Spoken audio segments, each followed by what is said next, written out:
Türkiye'ye langırt masalarının girdiği yıllar 1950'lerin başlarıdır.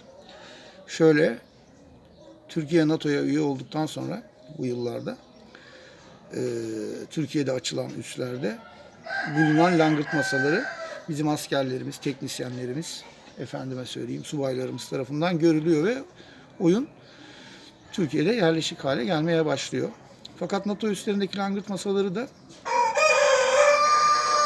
İkinci Dünya Savaşı sonrasında Amerikalıların Avrupa'ya gelmesi ve Almanya'da, bilhassa Almanya'da langırt masalarıyla tanışması sonrasında yer buluyor. Yani NATO üslerindeki langırt masalarının hikayesi de Almanya kökenli. Daha sonra tabii Türkiye'de bu üsler vasıtasıyla langırt masalarıyla tanışma gerçekleşince Türkiye'de de bu masaların üretimi söz konusu oluyor. Çünkü ithal masalar çok pahalı. Bu arada bir not olarak ilk ithal langırt masalarını ticari amaçla ithal eden kişinin Ertem Eğilmez olduğunu not düşelim. Yani bildiğiniz Hababam sınıfının yönetmeni Ertem Eğilmez. Bir ara böyle bir langırt üzerinden bir deneme yapıyor. Kendisi gerçekten kaçık bir insanmış. Rahmetli. Fakat tabii bu masalar çok pahalı, ithal masalar. Birçok yani bu işi yapmak isteyen insanın bunları almaya maddi olarak gücü yetmiyor. Yetmeyince bildiğimiz efsane masalar ortaya çıkıyor. Yani Türk yapımı, hortum pabuçlu, meşin zemin, alüminyum döküm, çoğu zaman alüminyum döküm, bazen de tahta bebekler. Yine abonoz ağacından toplar. Efendime söyleyeyim, tabii ki hortum pabuç olacak bebeklerin ayağında. Ve oyun oynanmaya başlanıyor. Türk tipi efsane dediğimiz bu masalarda.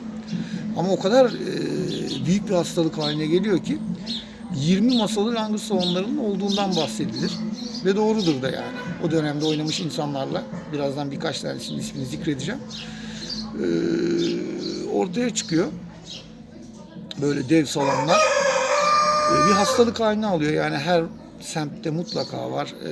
Birçok kıraathanede, kafede, barda mutlaka var. Hatta bakkalların, manavların önünde bile mutlaka var. Daha sonra yasak var tabii 1969 senesinde.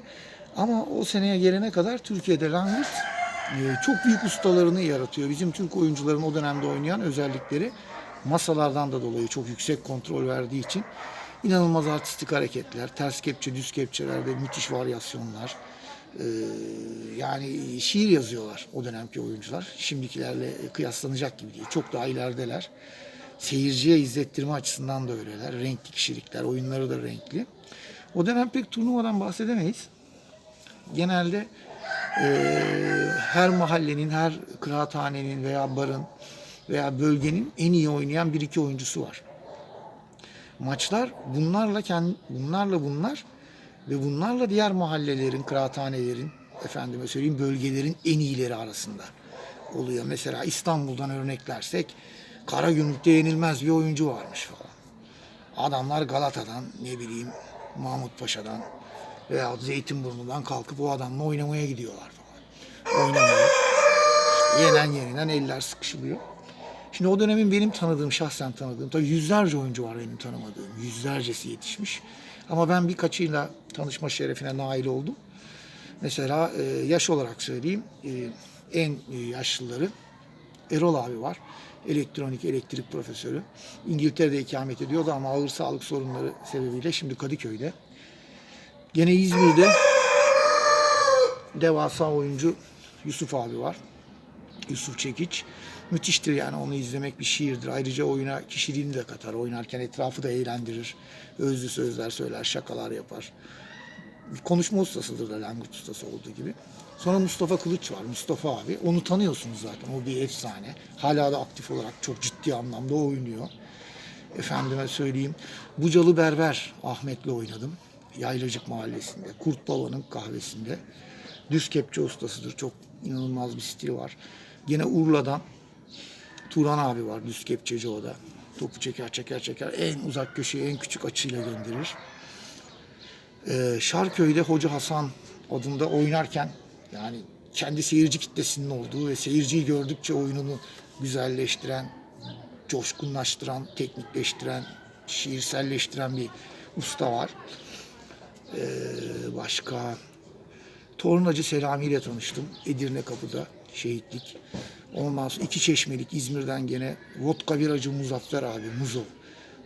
O da bir eski masalarda inanılmaz ama tik tak ustası. Yani genelde o masalarda düz ya da ters kepçeler atılır ama Muzo tik tak öyle bir atıyor ki yani görmeniz lazım. Bu adamların zaten top hakimiyetine hayran olursunuz. Yani bu adamların topu tutuşu, düz kepçeden tersi alışları, bir bebekten bir bebeğe kaydırmaları falan. O dönemin ustaları ve oyunu çok farklı.